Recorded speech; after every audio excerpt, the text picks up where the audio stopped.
Your mission today, if you choose to accept it, is this. Does your youth ministry need a mission statement?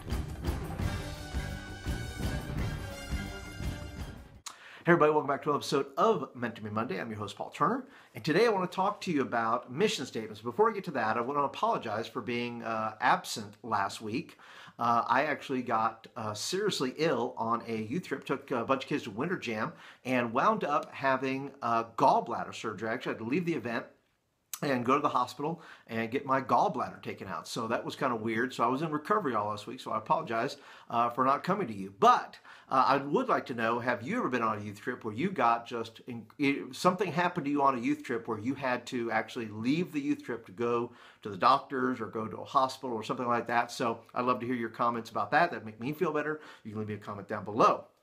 So today I want to talk to you about, does your youth ministry need a mission statement? Now, in my case, in our youth ministry, we don't have a mission statement. Not because for lack of effort, or it just never materialized. It never seemed necessary. The kids that we have in our youth ministry the youth ministry is not predicated on a lot of mission statements, vision statements, things like that. And it's, you know, the whole church is kind of culturally that way here in the rural South here. We don't have all those things. So we never really try to adopt one other than the fact that of what Scripture tells us to be and who we're supposed to be and how I communicate that with them.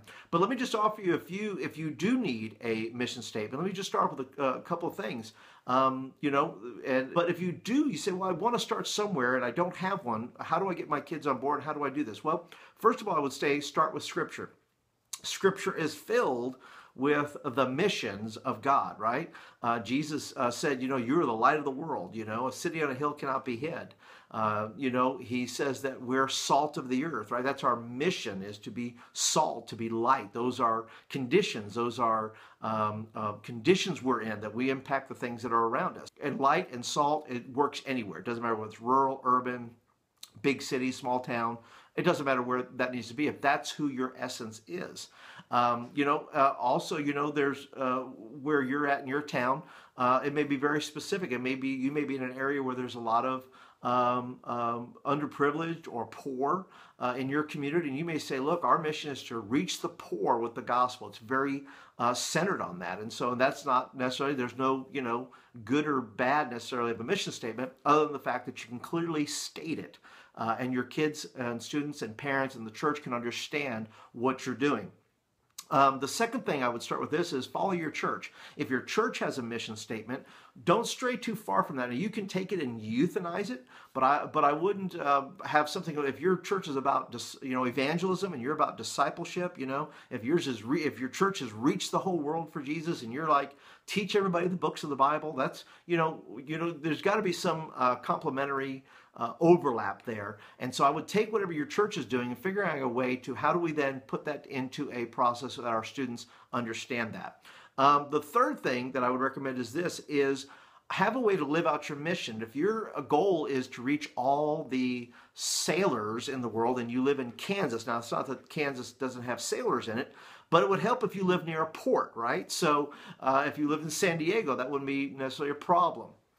Or if you lived in Pensacola or places like that where there's visibly a presence of reaching the military or something like that. But you want to make sure that you have a plan and a way and a process that's going to reach the people that you really want to reach in your mission. So if you plan on putting a mission out there, you have to fill your calendar with things that are going to that correlate with your mission. If you're saying this is our mission, but your calendar doesn't look anything like that, or there's not a process to that, then I don't know if you're quite emphasizing the fact. In other words, that a mission statement is going to be more than a catchy phrase, but it has to be a way that your kids are integrated into the mission of Christ and are being able to fulfill that.